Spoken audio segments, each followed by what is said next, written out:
to Hobby Evolution, episode 958. It is a Wednesday. It is trash and recycling day. I'll drink to that because both of our bins are completely full. Yes, they are out at the curb. Took those puppies out. Is this toothpaste? I got toothpaste on my chin. There we go. There we go. Took them out last night. Very happy to get the trash and recycle bins out to the curb. It's going to be freaking hot today. See, I don't have a camera. I can't show you. I can't spin it over. Our windows are just completely fogged up, moisture, hot and humid. Don't take your baseball cards outside today if you're in the Midwest. Woo! It's going to be a steamer. I can see it. I can see it now. And here I am wearing long sleeves, but it's a comfortable 68 degrees down here. And I always complain, it's like, oh, it's so cold in the house. I have my own zone down here.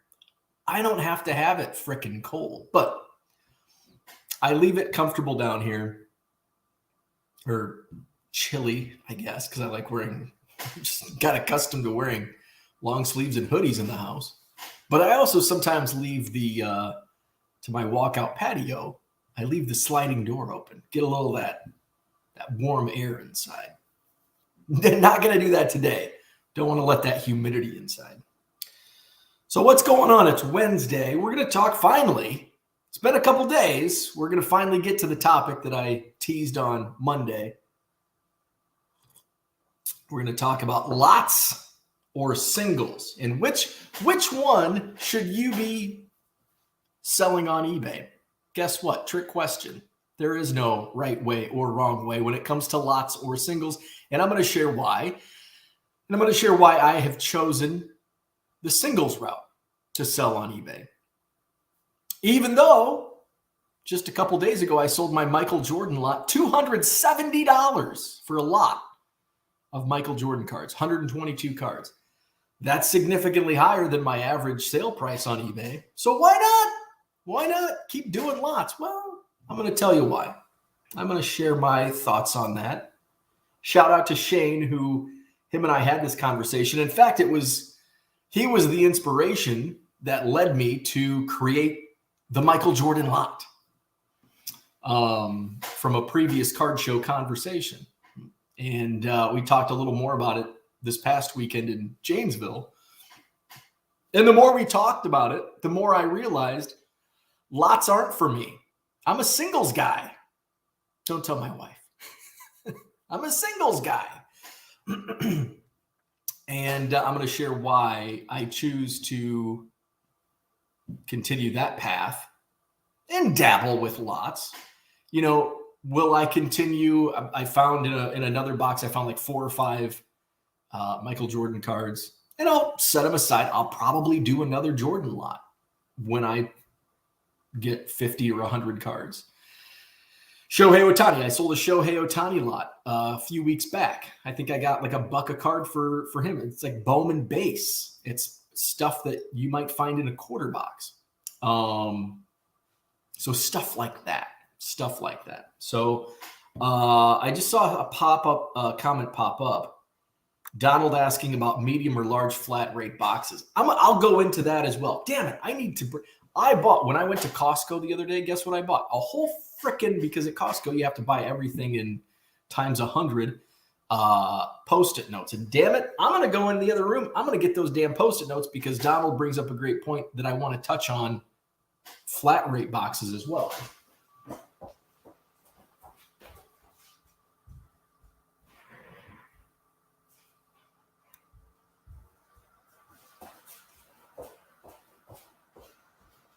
Okay. Got my Post-it notepad. So write that down. I really like the way Sharpies look on a Post-it note.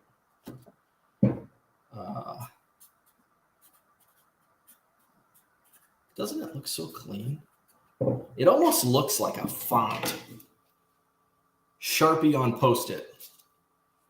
We'll stick this bad boy over here. So that's a great point that I hadn't Hadn't thought about it. But it is a great point on why not. Why is my screen really dark? There we go. Hadn't thought about it until Donald brought that up. But yes, that's a great point, and it's not sticking over here. So that's something that I want to share as well. Why is my camera adjusting like that?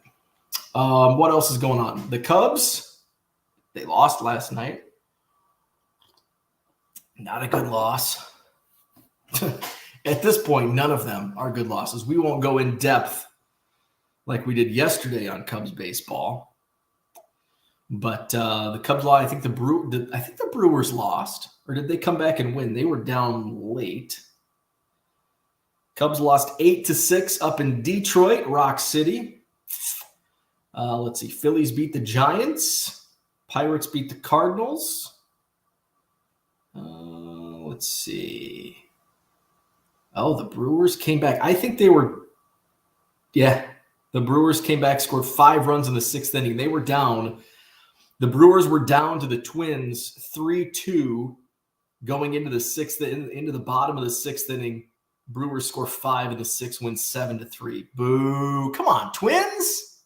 Come on, man. And the Reds won. Jeez, Louise. So what's that do in the standings? National League Central. Reds gained some ground. Cubs are in second place in the Central, 3.5 behind the Brewers. For some reason, I thought it was a bigger. That's good. I thought it was actually like a 5-game deficit. And how's the wild card race looking? I believe we're at 37 games left. National League wild card, the Phillies have the number 1 wild card spot. The Cubs and Diamondbacks are tied for the 2nd wild card spot. Cubs have less wins, but also less losses. So Cubs are 65-60, Diamondbacks 66-61. Okay, we'll stop talking about the Cubs. What else is going on? Yesterday was Tuesday. I did list some football cards. I think I listed almost 400. A little bit of everything. There's some Calvin Johnson rookies. I've got it $5 a pop. I think that's a fair deal. $5 for tops rookie cards of Calvin Johnson. There's like 4 of them. A couple score rookie cards. For you Lions fans, hit up my eBay store. There it is, 99centcards.com. Link in the description. Buy 7 or more, get 25% off. So if you say, hey, I think I sold one of the Calvin Johnson rookies overnight. So say there's 3 left. You get the 2 score rookie cards. Now I sound like freaking what's his name on the. You get these 3 cards. You get 25% off. Sign me up. Shop at home. It's not sticking over there. What if I put it up here? So you get 25% off if you buy 7 or more, and that gets your price down to what, $375? That's a hell of a deal. Hit up my eBay store, 99centcards.com. Go to the link in the description and save you some money because I basically price everything either what I think it might sell for, which is sometimes way under comp. And then usually I price it right at like, what's a Calvin Johnson? Oh, people have them $6, $7, $8. Maybe an outlier here or there. I'm going to price mine at $5.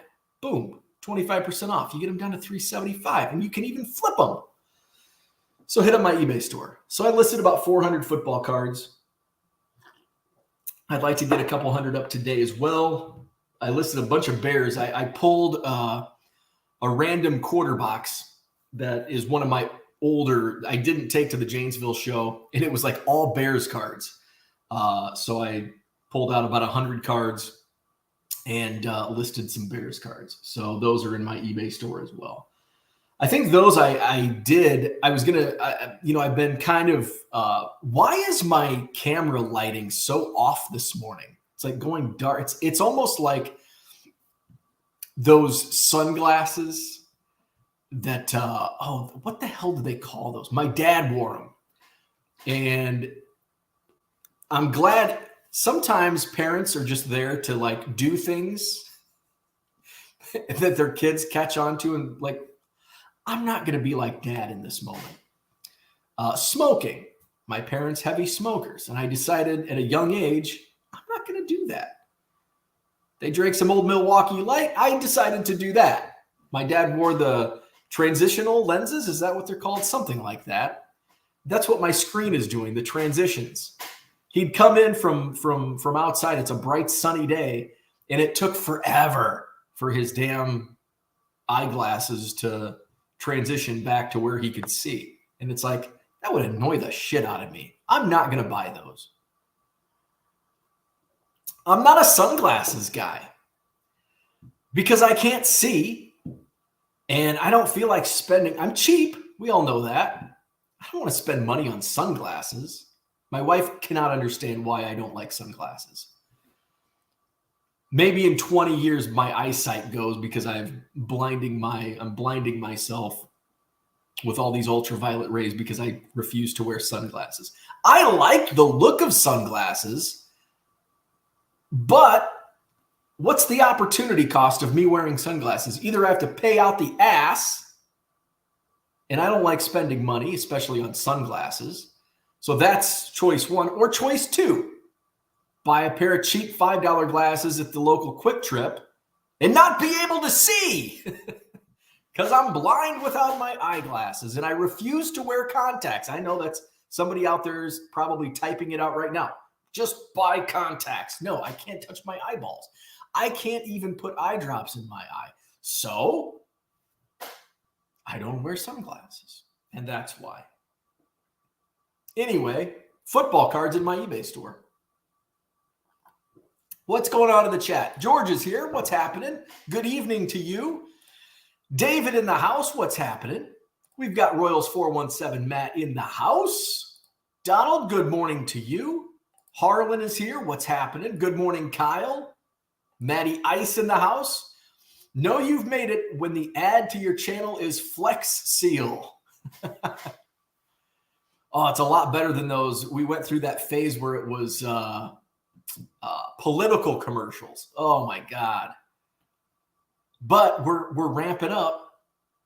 We are what? We are October, November. We're 14 months away from election 2024. I always thought it seemed like presidential nominees and all that, it seemed like a 2-year process back in the 90s. Am I just misremembering? But I guess time is like one of those weird things where when you're 10, a year seems like 3 years. So maybe I'm just misremembering and it felt like 3 years of presidential talk. You don't really hear, if I'm flipping through, it's like I want to watch the news, but I don't want to watch political news. So I just ignore it. So that's probably why I have no idea what's going on in the upcoming presidential race because I choose to tune it out. Dan's here. What's up, Dan? Good evening to you.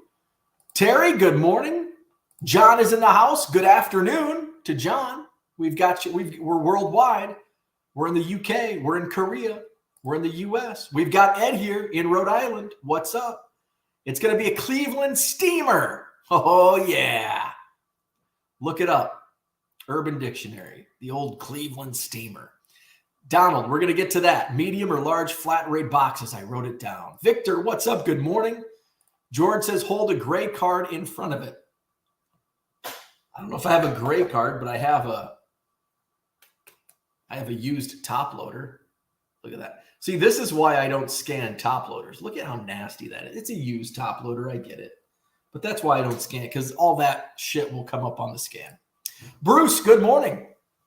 I wonder, did you price every single card in your Jordan lot before you listed the lot, or did you guess total value to save time? That's a really good question. So I did guess. Basically, what I did was I went to eBay sold listings and I looked up Michael Jordan 100 card lots because I expected I expected to sell about 100 cards in my lot. Ended up because I was going to save like 10 of them and sell those as singles and basically cherry pick the lot. But when it came down to it, I'm like, you know what? We're going to spice it up and we're going to throw some of these nicer cards in this lot. So did I price every single card? Absolutely not. I do know that the Beckett or not the Beckett, the Upper Deck National VIP. Those were selling, I mean, I think the first couple I sold for $7.50, but that was like the week of the National. And then as the National wanes away, now we're a couple weeks out, or a month out, those prices drop. And I think they're in the 3 to 5 range on those. And there were 10 of those in there. Some of those Broder unlicensed cards sell for $5 to $10. So that's kind of, I gauged that. And then I went to eBay and I looked up Michael Jordan lot 100 in parentheses. I went to sold listings. That's what you got to do. And I was shocked at some of the results. You have to sort through a lot of shit because you'll get Chicago Bulls lot of 100 cards, Jordan, in the title, where there's like one Jordan card and 99 BJ Armstrong cards. So this at auction, and again, I'm just looking at sold prices. I'm not looking at what the contents of the lots are. This one, all Jordans, 100 different cards, sold for, after shipping, about $235. But that, I think, sold 2 days ago when I sold mine. So that was not in there. Mine sold for $270. Let's see. There were a couple that sold. Let's see. There's been a lot of, this is a common, okay. Oh, that's a 700. So this is the stuff you have to sift through. Huge 750 NBA card, in parentheses, 100 Michael Jordan insert lots, Shaq rookies, blah, blah, blah, blah, blah. So here's one Michael Jordan lot, 100, all different cards. This one sold at auction for $358. That's where I got my pricing. There were a couple of those that sold in the $350 to $375 range. That's where I came up with my price of $350 or best offer. I knew it wasn't going to sell for $350 because I would have been happy getting what I got for it, $270. Would I have taken $250? Not right now. Eventually, if it didn't sell for $270, say in another week, maybe 2 weeks, would I have taken $250? Probably. So that's kind of how I did my pricing, how I set my price on the Jordan lot. Good morning, Mark. What's up? Woke up to the news that the Brewers were asking about Alonso at the trade deadline. That's interesting. But the Brewers, they're just not, I guess they've made a couple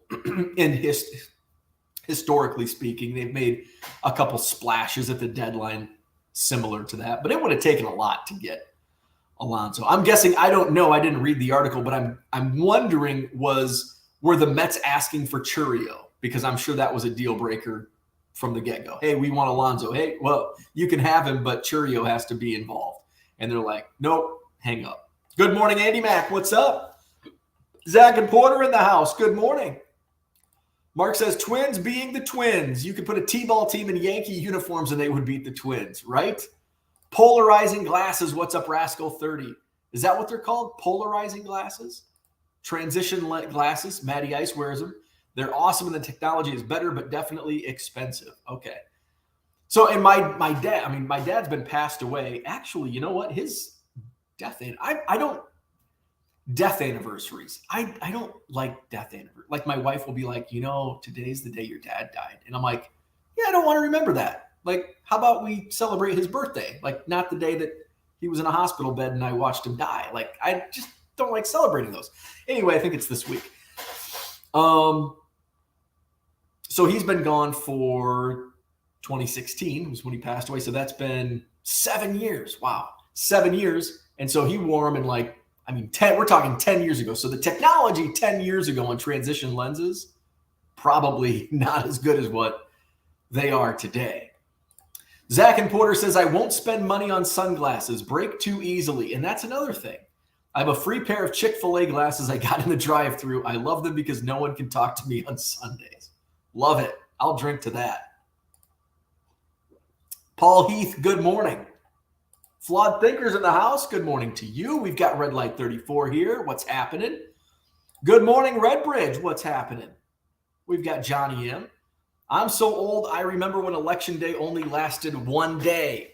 Was that ever the case? Well, I guess pre-social media, pre-cable TV, I guess that was the case. I was thinking last night, I don't know why this Oh, I know exactly why. I was talking to my mom last night, and uh, her internet went. So she got new internet, like fiber or whatever, which she doesn't need. She just plays like solitaire on and looks at Facebook. But anyway, she has it, and they installed it like last Thursday or Friday. Saturday, like the worst day of all days for the internet to go down, especially in today's age where our TVs run off the internet. Like when they snipped our line a few weeks back, we were out of internet and TV and our alarm. Like everything's connected to the internet. Like what the hell? We have nothing. So my mom's internet was went down. Something with the router. So she's like, this is probably where I get this from. She's like, yeah, so I couldn't play my games on the internet. I couldn't watch TV. Like, oh my God, it's like the 80s all over again. She's like, yeah, so I just walked up to the bar. Yeah, that works. So it's like, so Sunday I had, I hooked up my mom calls it the antenna. She's like, I hooked up the antenna, and but I could only get 4 channels. And I'm like, see, that's the child abuse you put me through my entire life growing up at home. I got my cheapness from my dad. He refused to pay cable companies. So I had to suffer with only 4 channels plus PBS. I'm not going to drink to that. No. But kids today don't know the child abuse that we were put through if you didn't have cable TV and the debates came on or the presidential State of the Union address was on. Because guess what? It was on every effing channel except for PBS, and you'd have to watch frickin' Lawrence Welk. That's child abuse. I'll drink to that. So my mom had to suffer with 4 channels on the antenna. But can you imagine going back to those dark ages? No internet, 4 channels on TV. Oh, how did we survive the humanity? How did we survive the 80s? And for those a little older, the 70s. Uncle Rich is here. It's the 70s. You didn't even have the option of cable. When did cable start? Like in the mid-70s, early 70s, mid-70s? Uncle Rich probably knows. When did cable TV start becoming a thing? I remember in the 80s, satellite dishes, the huge flying saucers in your front or backyard. We never had one of those. We were cheap. Uncle Rich says, a little over the Mendoza line on likes. We can do better. Hit the like button. Subscribe to the channel. Sal Dougie's here. What's up? Good morning. Subscribe if you like this content and join the join the chat to have fun. There we go. Hey, we're caught up. It's 7:25. Nobody's commented in 6 minutes. Oh, there's Uncle Rich. New York City had cable in the very early 1970s. See, I grew up in the middle of bum F, Illinois. We probably didn't have cable TV till the early 80s. No, I think we had cable in the 70s and where I was at. Rich suspects it started in the 60s. Cooter says, today I have 300 channels and there is less worth watching than when we only have 4 channels. Cooter, are you my dad? So my dad always said, I'm not spending money on cable. There's nothing on. And then guess when? Guess when my parents decided to fork over their cold hard cash for cable TV? As soon as I moved out of the damn house. That's right. What are you doing? Now, I didn't do my homework anyway. Can you imagine if I had, they were probably doing me a favor. If I had cable to distract me from my homework that I didn't do anyway, I mean, I would have chosen the presidential address. How do you say it? Address or address? I think I kind of like root and route. I intermingled them, intertwined them. I would have chosen watching the State of the Union address over doing my homework. But if it was a weekend, if it was a Saturday, I'd be like, screw that. I'm not watching that. I'm going to play video games. But yeah, my dad complained every freaking, there's nothing on TV. I've got 300 channels and there's nothing on. We're Cubs fans mostly because we were able to watch all the games for free. It was either that or Matlock or Murder, She Wrote. Hey, I still do love Matlock. I'm not a big Murder, She Wrote fan, but I'll watch Matlock every once in a while.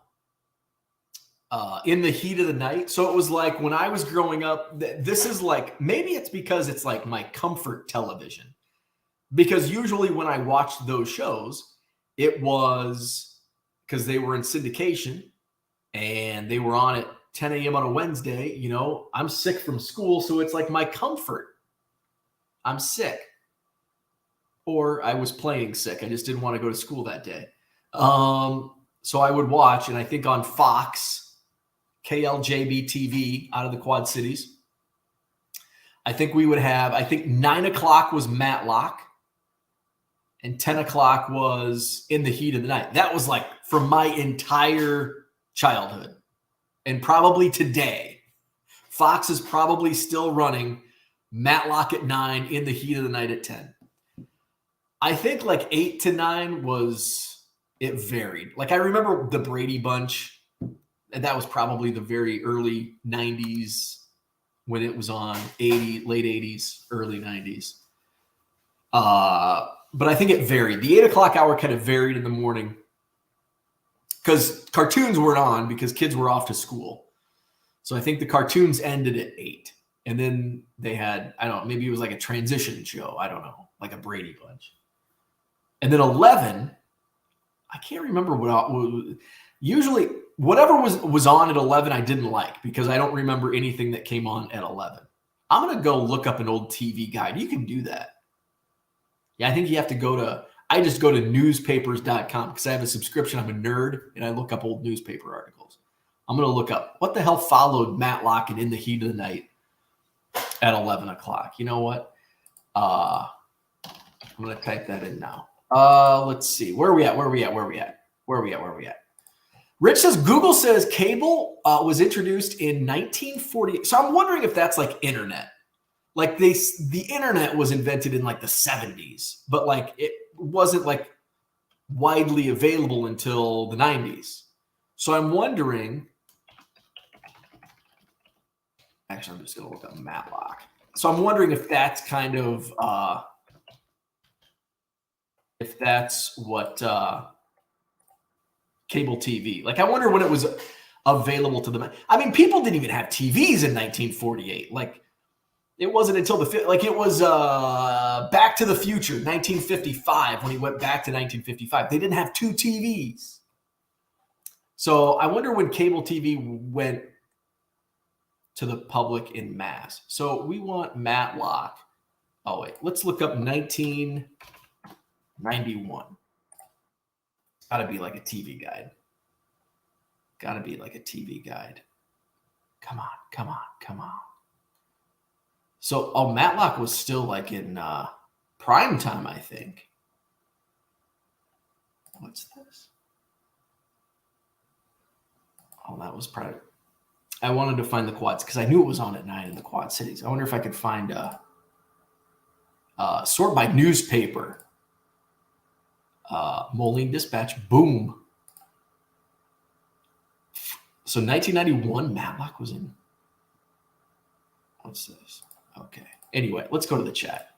Who cares what came on after Matlock?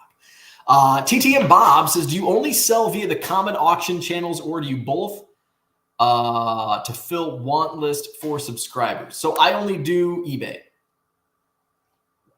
I don't, and I get asked often if I would sell off platform, and it's just not feasible for me to sell off platform. It's just too, some people ask to save on fees, and there's really not, depending on what the price. If it's like a $2 card and like I'll give you $1.50 off platform, like it's not really worth it to me. And it's a real pain in the ass. Now, this is a great question because, and I don't know if I shared this with somebody at the card show or maybe in a group chat. I don't know, but I am going to do a big primetime sale. We're looking at probably the month of November, probably the middle of November. I'm going to do a YouTube live, basically sale. And actually earlier this week, what day is today? So Monday morning, 1millioncubs.com. I still have I can list items on my website and get paid. Like you pay, it's goods and services, and it goes into my website. So I still have that ability. Now, the problem is my thought process was doing like a quarter box sale. Like I'll just like the boxes I take to my card show, I'll just pull stacks of cards and show off cards. That was my initial thought process of doing this YouTube live bargain box auction. Then I thought, well, it'll be a lot easier if I utilize my website, and that way you can just, the links are right there and you just go buy what you want to buy. But getting the cards, I can scan them real fast, but it's not as easy, within WordPress, it's not as easy. I'm sure I could figure out how to import stuff, but I'm not that smart when it comes to computer stuff to get it all in. So I don't know. I'm still tinkering, but again, this is going to be a couple months down the road. It's going to be a winter thing. And it's going to be like a 1 week or maybe less than a week, like 5 days, 3 days at most. And then I'll shut it all down just because it's not easy to juggle, especially with the volume I do on eBay. And that's why. If I was only doing 50 items a day on eBay, I could easily manage it. But some days up to 300 items in a day, it's a little hard to do off-platform sales. But I'm glad you mentioned that because I was going to talk about that yesterday because I was playing around within my website, seeing, okay, how can I do this? How can I streamline it, be efficient, get shipping policies in and all that. And I'm still working out kinks, but I've got time. Flipping Sports Guy says, no cable till Bo left. Does that mean Bo was that expensive of a kid that there was nothing left for cable? That was probably the case. I probably was the case. They're like, hey, we've got budget. We've got a budget for cable now. We've got a budget for cable. Donald, what's up? He says, I think Astoria got cable in 1980 or 81. And that sounds about right. Late 70s, early 80s for like rural areas. That kind of sounds right. So so this is morning. Fox 18. Oh, so Matlock was on at 11 in 1991. And then at noon, it was Geraldo. What came on at 1? Joan Rivers. The Joan Rivers show came on at 1 o'clock. And then at 2 o'clock, Webster. Great show. So what came on before Matlock? So Fox 18. Fox 18 in December of 1991. This is what you were watching. 6 a.m., Dennis the Menace. So at 6 a.m. was Dennis the Menace. At 6:30, it was the Teenage Mutant Ninja Turtles. And I think that's when I was waking up because I remember watching the Turtles when I was 9, 10 years old. And then at 7 o'clock on Fox 18, it was Tiny Toon Adventures, which I also really enjoyed that show, that cartoon. So we had Dennis the Menace followed by Teenage Mutant Ninja Turtles, followed by Tiny Toon Adventures. We're talking syndicated 1991 TV on Fox. Merry Melodies at 7:30. That's a show that I always forget about, but Merry Melodies. Now I remember what that show. That was like a similar show to Tiny Toons. 8 a.m. Fox 18. Peter Pan and the Pirates. I don't remember that because It was 8 a.m. I was already off to school. But if I was sick, that was probably a time I'd be sleeping. 8:30 was Muppet Babies. I don't remember watching that either. 9 o'clock. There it is. The Brady Bunch. Okay, I remember when the Brady Bunch was on at 9 a.m. So this was 1991. At 9:30 followed, yes, Bewitched. Bewitched and I Dream of Jeannie came on. And I Dream of Jeannie. Yes, it was back to back. Bewitched came on at 9:30, followed by I Dream of Jeannie at 10. And then what came on at 10:30? 10:30 was Andy Griffith Show. Oh, yes, of course. The Andy Griffith Show. Of course. How could I forget the Andy Griffith Show in syndication? And then following Andy Griffith was Matlock, and then your afternoon talkies, Geraldo and Joan. But I don't remember Webster coming on. I don't remember Webster being in syndication into the 90s. Well, that was a trip down memory lane. I'm surprised In the Heat of the Night was still on broadcast. Was it still in 91? It still might have been in prime time, like new shows. Bruce says if the younger generation had to suffer without the technology of today, the birth rate would see a spike. Yes. Michael Renicky, what's up? Good morning. Mark says we had a battleship-sized console which held the TV, radio, and record player. I was my father's remote control. See, I was in the transition phase of TV remotes. Like, as a real little kid in the mid-'80s, I was the remote. Because I still remember that freaking probably Zenith TV we had. It was like a 13 or 19-inch, and I remember moving the dial. We did have cable we had like HBO, Showtime, which was about the only one. We had those channels in like the early to mid 80s, like 84, 85. But I was too young to remember. And then when we moved to the house that I mainly grew up in,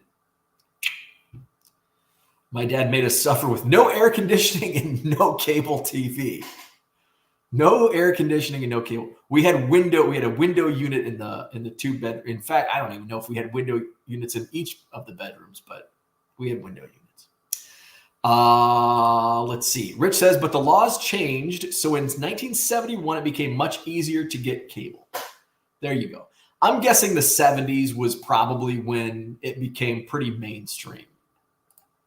TTM Bob, do you only sell via the common auction channels or do you bother to fill want list for subscribe? Oh, I think did we already get to that? We already got to that. Cooter, what's up? We got cable just as the 81 baseball strike started. Boo. Rich says, so yes, late 60s, early 70s, the biggest reason people paid, then exorbitant prices for cable.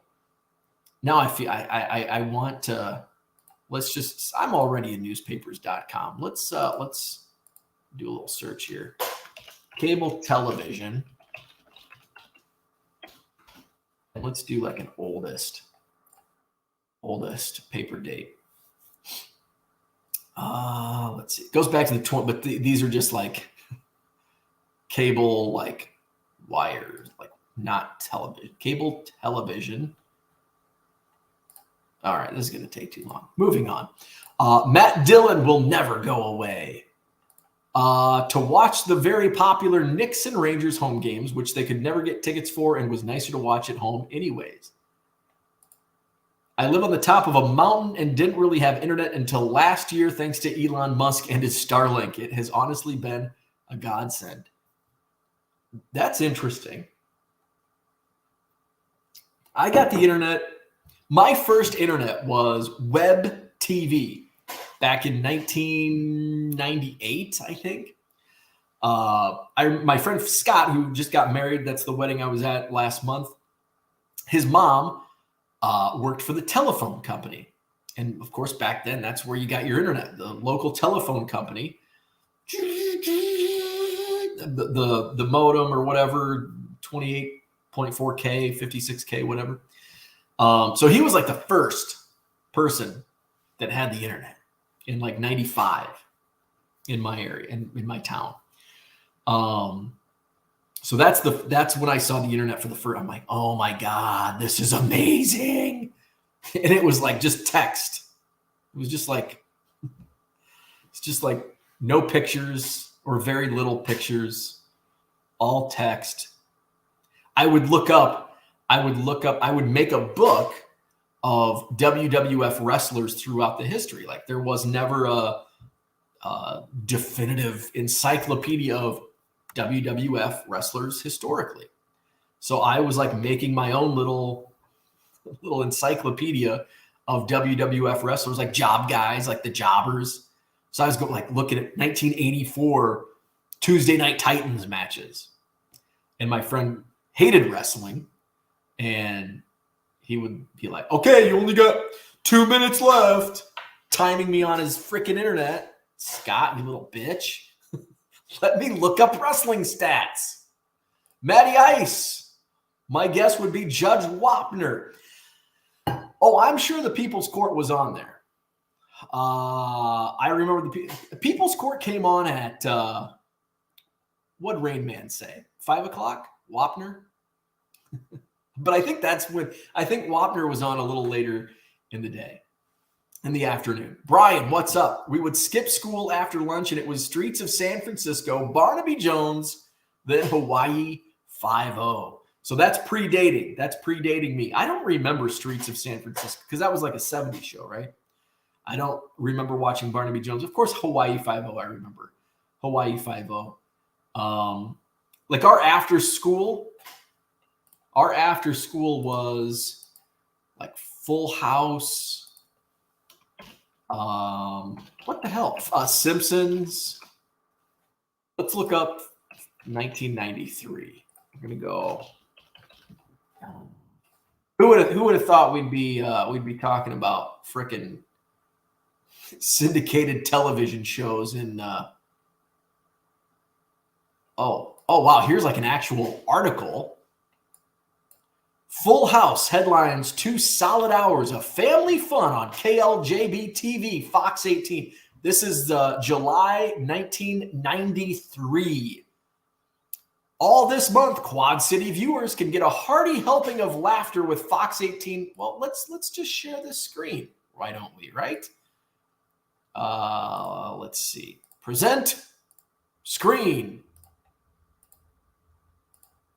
Full House was my jam. Full House was my jam. How about that? Full House headlines. 2 solid hours of family fun.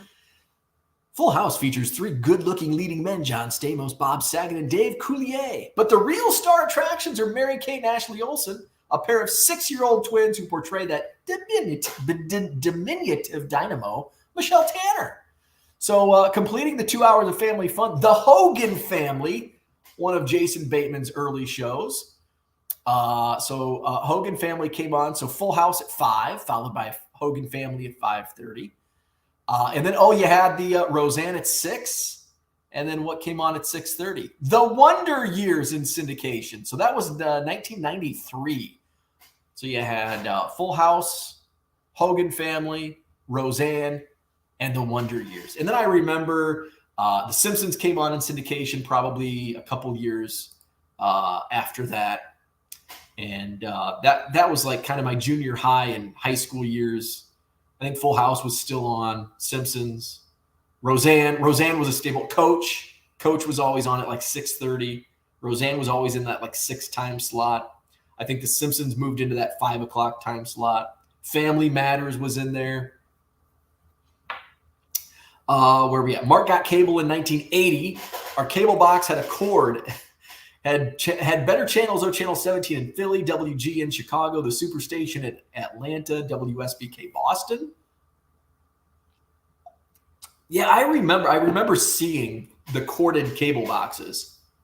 I don't think we had the cable box we had. Again, I was like, man, was I 5? I don't even know if I was 5 years old. I was 4 or 5. So I like no memories. Like, well, not that I have no memory. I have like very limited memories of the TV box. For some reason, I think there was like a dial. There was like and you would like crank, like almost like a rotary dial for cable. Does that sound familiar? Was anybody around in the early to mid? Well, I know Mark was. Who else was around that could tell me if I'm full of shit or, yeah, that sounds right? But I remember like some type of like rotary type for channels, like you move it. Again, I was like 3 or 4, so my memory it's not that great for that long ago. My grandfather was a phone man, and he had one of the first cell phones. It was a machine that took up the entire trunk of his 55 Chevy Bel Air. And then we had the bag phones that came along. Murder, She Wrote. That's James's jam. Low Roller Scratchers in the house. And he's talking about Whatnot banning bounties, games, and duck race. Has Whatnot reached out to anyone else to sell vintage baseball on there? They messaged me on IG. I don't know. I have not been reached out to by Whatnot. And Whatnot's not my thing. The Knicks and Rangers were on HBO, home box office. Andy Mack says they must be desperate because I don't sell that much vintage. Let's see. Low Roller says you can sell it on Whatnot. It makes his job easier. There you go. Take Low Roller's advice. It's probably tax-free if you sell it on Whatnot. Kidding. Good morning, JW. Singles and sprinkle in a few lots here and there. Yes, that's the topic today. Singles or lots. And I'm going to tell you why. Reach out to Mike O. He has weekly YouTube auctions and can probably give you tips. Oh, yes. Cooter says, I saw Moynihan is going to do a live sale in the next 2 weeks. You might get ideas from watching his process. So there's 2 right there, Mike O and Mike M. Yeah. And I'm sure there's a bunch of people that do YouTube. I'm not going to do an auction. I'm just going to do a buy it now, and it's going to be like cheap shit. It's going to be like bargain boxes. It's going to be like, so here's some stuff. This is kind of my idea is I'm just going to grab, and it's not going to be like completely blind because I think I'm going to try to utilize my website since I have the payment platform built in. So it's like, I don't have to go, basically the idea behind that is I don't have to be like, Cooter, you bought 7 cards, here's your bill, and take a bunch of time. It's just like, here's the link, go to the website and click buy, be the fastest to do it. So getting a little traffic to the website as well. So basically I would go through my quarter buy. This is my idea. And again, if you have you're the customer base. So let me know what you think. This is my idea. And if you have ideas you want to share with me on how you would want a YouTube sale to go, let me know because I'll tailor it to what you want it. So basically I would just pull a whole bunch of cards, somehow get them linked up to my website. So then I could be like, hey, here's a Chipper Jones rock solid foundation. And it's $a quarter or 50 cents. I don't know. It's a 90s insert. Those are always baffling to me because sometimes they're like expensive. Here's an 8. Wow, this is numbered to, it's a low serial number for 1997. A-Rod, numbered out of $39.99. So that'd be like $1 card. So, hey, here's an A-Rod, numbered out of $39.99. And then boom, post the link, go here. And I'd have to figure out a way. Would it be in the chat probably? I don't know. I'm trying to figure out a way to like streamline it to where it's easy for me and you. So you click on the link, boom, I want to buy that A-Rod for $1. Hell yeah. And then here's a die cut Cal Ripken. I don't know, $1, 50 cents, whatever it might be. And then like, oh, now we're into the quarter cards. Here's a Bowman Chrome, Mark McGwire, 25 cents. Here's the link. And then you just build your cart on the website, 1millioncubs.com. That's kind of how I want it to go. But again, I'll take any advice in how you would like to see it. And then I'll watch Moynihan's deal in a couple weeks. I'll watch Mike O, get some ideas from them, and try to make it fun. Let's see. Flipping Sports Guy says Mike O can definitely help out. He's got that sale down to a science. Science! Will this live sale interfere with the nostalgia rip? I'm sensing an accountability conversation with this declaration, right? That's why I don't like to hey, I'm going to do this. Nostalgia rips had a good run. We did, 8 episodes? Good old nostalgia rips. The thing was, I started using copyrighted music because that nostalgia. I wanted the Simpsons music in the background of a Simpsons rep, and you can't do that. Damn copyrights. It's oh, this isn't fun with just me talking. DuckTales, Low Roller. Yes, DuckTales was a good. That was on in. So that was right after school. So DuckTales came on. So I would get out of school. We got out of school at 3:15. So I would get home. I had a whole 2-block walk from school to home. So I think DuckTales came on at 3:30 or 4. What else was on with DuckTales? Chippendale Rescue Rangers. And there was one other show that I remember. Chippendale Rescue Rangers. Oh, shit. What was the other cartoon? I think there was a gorilla. No. A bear? No. I don't know. But yeah, DuckTales, that was a post-after-school cartoon before your comedy of Full House and those shows. Good morning, Joe. Joe Olivo. We haven't even started talking about singles or lots. We're going to get to it. Muppet Babies. Yeah. I don't remember Muppet Babies as much as some of the other ones. Good morning, Herman. What's happening, Herman? It has been a while. What's going on? Cooter says, when we first got cable, I became a WGN Bozo show junkie. Every other commercial wanted me to call National 2 9000. The Bozo. See, that's when I was neglected of Bozo because we didn't get we were close enough that on a good day with our antenna, we were able to get WGN. But it was very few and far between. And it was like winning for a 7-year-old when the weather was right and the antenna was in the right direction. When it was in the right direction, and at 9 o'clock or whatever time Bozo came on, and I could at least see some of it through the squiggly lines, that was winning the lottery. Low Roller says, I watched Bozo the Clown Game Show in 1990s. Yes. Taxi Cab Confessions was a good show on HBO. Get that Red Shoe Diaries.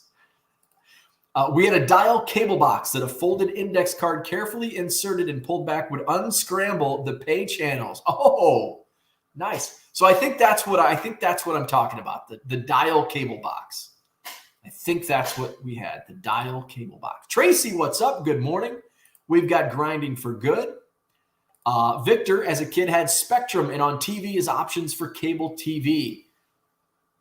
Let's see. Low Roller says, any update on your Michael Jordan lot? Where you at, man? It's sold 2 days ago. I think Monday. It sold Monday. $270. Had to change one from VHF to UHF to get the higher channels, such as 21. Yeah, Fox 18 was on UHF because it was channel 18. Flipping Sports Guy says, it's funny, I've known Mike O for probably close to 20 years, and everywhere he's known as Mike O, never just Mike. Well, there's so many Mikes. There's so many Mikes. Let's see. Good morning, Hall of Fame card collector, just waking up. Get that coffee. Donald says, I think Burbank Sports Cards does the same thing on eBay Live. They sell graded and raw cards every day at 8 p.m. Central on eBay Live. I've never checked out eBay Live. Has anybody checked out eBay Live? Tailspin! Yes! That is what I'm talking about. That was the show. Tailspin. Yes. Michael coming through. And Darkwing Duck. Yes. That was another show that was on right after school. Wow. Am I the only one? Everybody knew. JW. Tailspins. Yes. Darkwing Duck. Actually, it was both of those. Tailspin was the show I was thinking of, but Darkwing Duck, now that it's mentioned, I'm like, oh yeah, that was another one. Tiny Toons came on. So when I looked it up in 93 or 91, Tiny Toons was on in the morning, but I remember it more after school. Like Tiny Toons came on. And I think Tiny Toons came on in the after school portion after Tailspin and Chippendale. Like I remember those like being a younger kid when those were on. And then I remember Tiny Toons more as I got like into like 5th grade, 6th grade, somewhere around there. Inspector Gadget, I did watch that I think that was not on like mainstream TV though. That was on cable. Wasn't Inspector Gadget like a Nickelodeon show? Because I remember watching that at like my grandma's house because my grandma had cable. I couldn't have cable, but grandma could. But I remember watching Inspector Gadget. Animaniacs, that was another good one. Low Roller Scratcher was watching Animaniacs. That sounds like a pain for you and the buyers. You have to load every card into inventory, and then buyers have to cart and check out. Several people might cart the same card. So there is. It would basically be the first person that cart. So because I did run some tests. So when you add it to your cart, it like takes it down, so the next person couldn't buy it. I think. I know there's only one available, so it's basically the first person who checks out. So, like as you're saying, yes, if you do have it in your cart, 7 people may have the same card in the cart. Only one person's going to get the card. That may be a turn off. So, see, these are some of the kinks that I have to figure out. And loading the inventory, that's like number 1 right now. That's going to be a pain, but so is having 100 different buyers and 1,000 different cards, just throwing numbers out there and do all that. So that's what I've just got to find a streamline. What's going to take, what's going to be the best way for everybody involved. And those are questions that still need to be answered. I won't be doing free shipping. There will be shipping.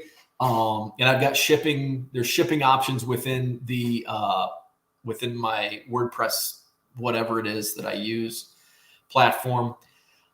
And there might be like add-on, whatever I have, I might be able to adjust that like cart setting to where if it's in somebody's cart, that means the next person can't add it to their cart. So I'm sure there's a way to get that figured out. So that's kind of, I won't be doing free shipping because I'm going to do like bargain box stuff. So there's going to be a charge for shipping. So, and that's another thing. Like, I don't really want to do PWE because there's not going to be tracking. But if somebody only wants 2 quarter cards, are they going to want to pay $4 for a bubble band? So these are things that I've got to figure out. So the incentive is to have a whole bunch of cards to entice you to buy 10 cards, so you're okay paying $4 shipping. So these are all things that we need to talk out. Where are we at? Flipping Sports Guy says LRS is too busy typing his next comment instead of listening to what Bo says. Doing a live timed auction might be less work for you. Just use an egg timer, stack cards by buyers, and send invoices at the end. You won't need to load individual cards onto your site. See, the whole reason for adding cards onto my site is having that payment platform like built in, so I don't have to chase buyers down. Like that's the most annoying part of like stack sales. Like people on stack sales, somebody builds a stack of $100 worth of cards and then they don't pay. Like that's what I want to avoid. But there's also like, how do I streamline it to get these cards onto my website with limited amount of time spent? So that's what I'm juggling. Or is it worth that time?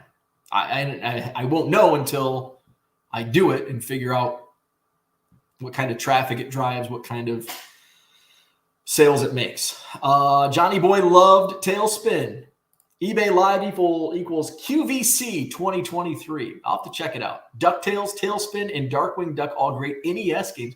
I don't know if I've played any of those on Nintendo. QVC 2023 equals Don and Eddie 1995. Let's see. Andy says, no way it isn't gone till checked out. I have a Shopify site for my EMEC sale. EMEC. I always pronounce that wrong. So it isn't gone till checked out. Well, that's something I got to figure out because if 7 people want the same thing, obviously only one person is going to get it. 6 people are going to be like, hey, it was in my cart. How come I couldn't buy it? What was the after-school program in the early 90s where there was a show with multiple video game characters and there was also studio segments where they would give away Nintendo and Sega games? That sounds like a cable thing. They weren't giving away stuff on Fox. I don't remember that. But if it was on cable, that's probably why I don't. That sounds like a Nickelodeon type deal. I don't recall anything because when I was watching like just on Fox, because the other channels had like the talk shows, Maury Povich, Sally, Jesse, Raphael, Geraldo, Montel, like those. I think Wapner was on one of I think Wapner was on probably CBS. That was the old people channel. Wapner and Matlock. And Murder, She Wrote. I don't remember that. I bet that was on cable. So lots or singles. So this is something going all the way back maybe 2 years ago. Kin, Beans Ball Card Blog, was selling small card lots that you could ship PWE. Like 5, 6, 7, 8 cards and like $5 for a lot. So I tried that out and I put very small amount, like maybe a dozen lots. And I did basketball because basketball, I think at that time was still pretty hot. Patrick Ewing, Reggie Miller, junk wax stuff. And I ended up moving. They didn't move fast, but they moved. And like it's like, oh, okay, I can do it. But it kind of took some time because I'd have to sort, pull. When I'm listing singles, and this is one of the main reasons why I don't like doing lots, because I try to eliminate all sorting. That's why I do box 18 tab F. I don't have to sort into years, like 100 cards. Oh, this is either Deion Sanders, so it goes in the S pile, or 1989 Pro Set, so it goes into 1989. Goes into 18F, boom, eliminates all sorting, organizing, all that. So if I come across a bunch of Reggie Miller cards, maybe I'll do a lot. Or if I, like this pile has 2 Reggie Millers, this pile has, it's just boom, boom, boom, all singles. So in doing singles, I don't have to do any sorting, whereas a lot, I would have to pull those players set aside. So that's kind of the reason why I didn't continue selling the small lots. Having a conversation with Shane at a recent show a couple months ago, he does bigger lots. Like, oh, okay. And that got me thinking. And I have a buyer that I will set aside like certain players, and he has a set amount that he'll pay. And if it's a rate that I'm good with, I'll set those aside. Now the rate, like Shohei Ohtani, he was only paying 20 cents per card. Well, Shohei Ohtani cards this year gone way up. It's like, I'm not going to set aside Shohei Ohtani and sell for 20 cents anymore. I'm going to sell those on eBay for $250, and they move. Or put a 50 card lot together and it sold for $50, $1 a card in volume. But Bo Bichette, Aaron Rodgers, Kobe, he obviously pays more than 20 cents on those players. So I'll set those aside. And easy money at the next card show. So we got to talking, and Shane did Jordan lots. He's like, yeah, Jordan lots. And Jordan's, one of the biggest names in sports cards. So obviously you're going to get a lot of traction, a lot of views on Michael Jordan inventory. So I start setting aside, and it's like Goodwill palette here, Goodwill palette there. There might be 5, 10 Jordan cards. It's like I have Jordan cards. It's like, I don't really like. I always seem to like set them aside. Like I'm going to do something with these eventually. So I got to thinking, I'll just do a lot of Jordans. And initially, I'm like, I'll be happy with $1 a card, right? 100 cards, maybe I'll start it at $150. I'll do 100 Jordan cards, $150, and I'll take offers, and anything over 100 I'll accept. That was my initial thought process. So as I set these Jordan cards aside, I'm like, I'll put like anything 5 and over, maybe 1 or 2 $5 cards, I'll put in that lot to entice. The rest I'll sell as singles. So I counted all the Jordans that I had set aside, 122. Like, oh, okay. I can probably get away with starting this at maybe $200 and taking $125 as an offer. Well, I start looking at sold listings on Jordan lots like we went through at the very beginning of the show, and holy crap, there's 100 card Jordan lots are selling $350 to $400. Now I feel like this is kind of an outlier. I'm looking through, okay, you know what? Piss on it. I'm going to try it. We're going to set the price at $350 or best offer for 122 Jordan cards.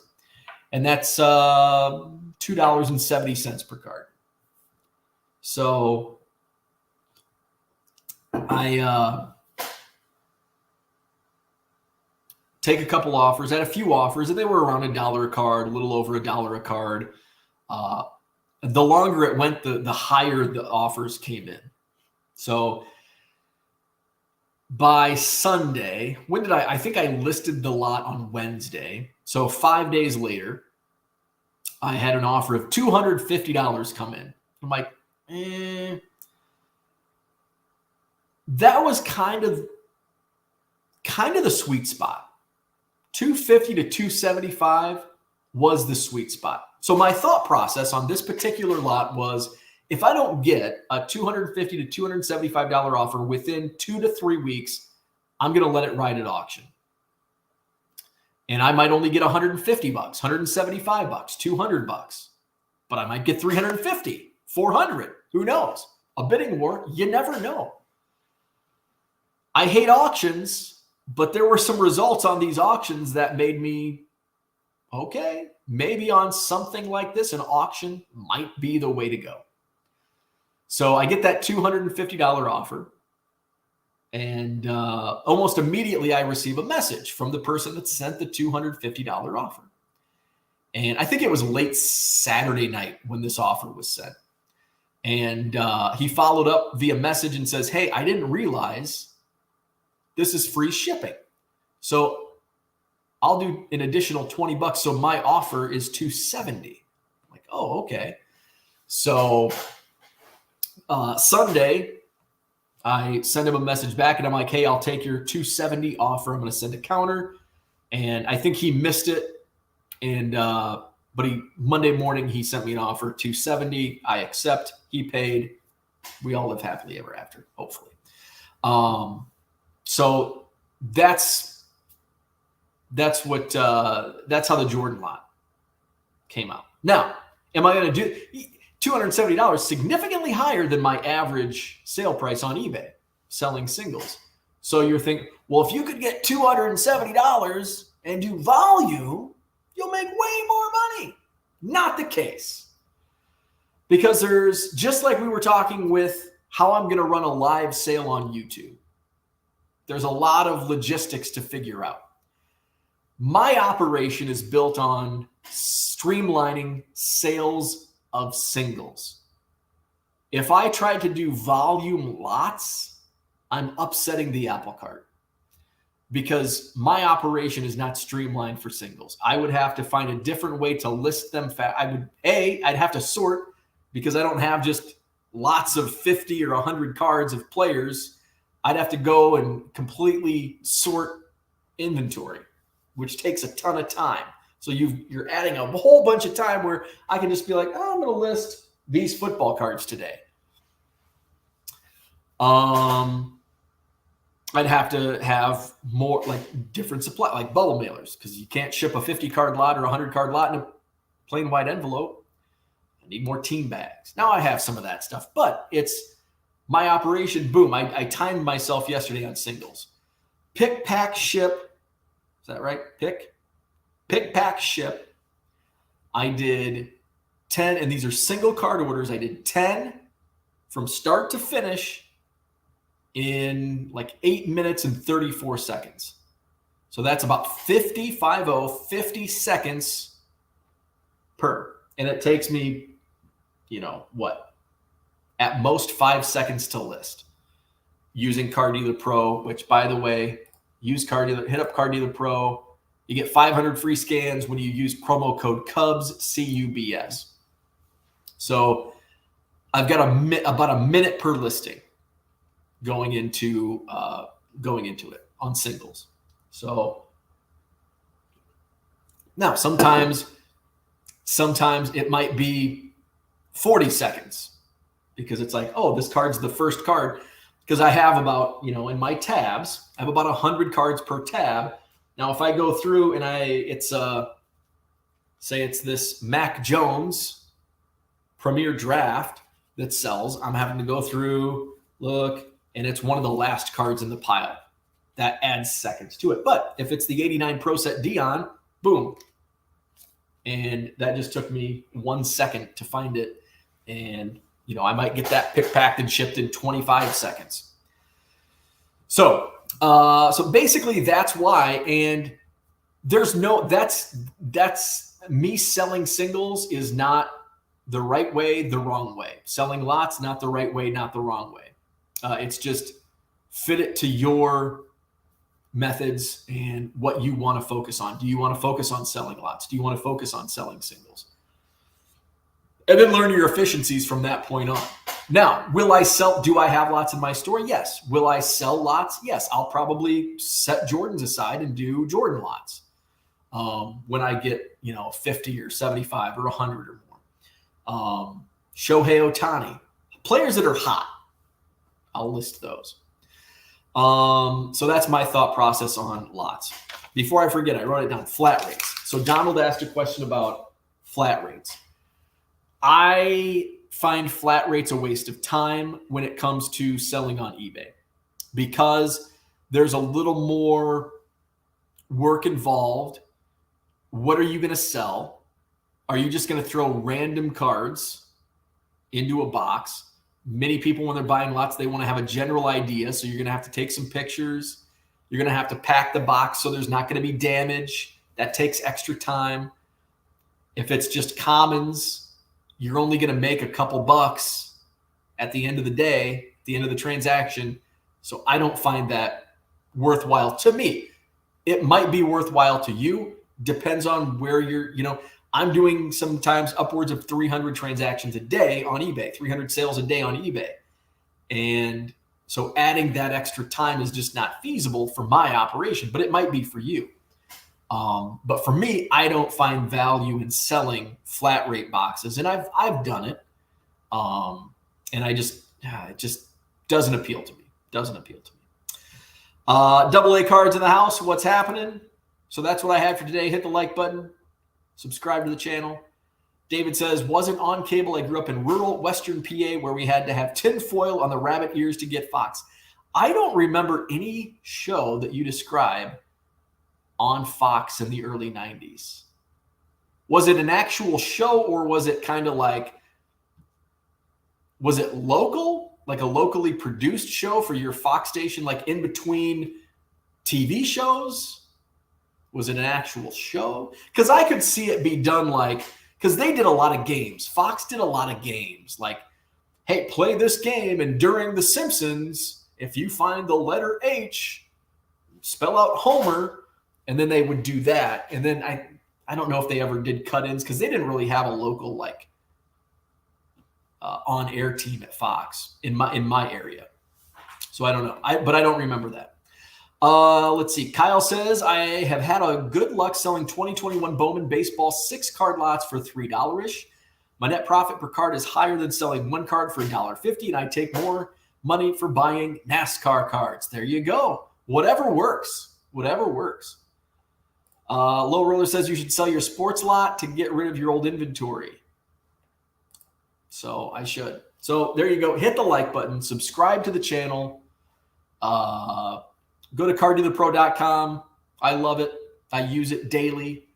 Added 400 items to my eBay store yesterday. Add a couple hundred more today. Sign up, use promo code Cubs, CUBS, and you'll receive 500 free scans upon your paid subscription. That's any paid subscription. So you can go in and buy the cheapest subscription. You can go in and buy the most expensive subscription, and you'll still get 500 free scans. So check it out, cardealerpro.com. Go to my eBay store, which is 99centcards.com. You won't find too many 99-cent cards anymore, but there still are some in there. And I refuse to raise the prices on those cards because I'm lazy. So you might find a 99-cent card you like. Link is also in the description. And don't forget, this Saturday is the Madison Card Show. Saturday, August 26th at the Sheraton Hotel on John Nolan Drive. We've got a sold-out show, 125 dealer tables. If you're into bargain boxes, let me invite you to the upstairs Capitol Ballroom, where on the back wall will be an entire row of bargain boxes. 3 dealers, 6 tables, all bargain boxes. It'll be, I'll have 2 tables. Jeff, who I know Zach and Porter buy from, Jeff will be there. And my buddy Eric, who I buy bulk from sometimes. So we will all be on that back wall. It'll be like bargain box row at the Madison Card Show. Bargain box row at the Madison Card Show. Come see us. Eric, Jeff, and Bo on the back wall in the upstairs Capitol Ballroom. And 125 tables total. Sold out show this Saturday. Sheraton Hotel, John Nolan Drive. So that's what I had for today. Thanks for tuning in. Like, subscribe, and we'll be back at it tomorrow morning, 7 a.m. Central. See you then.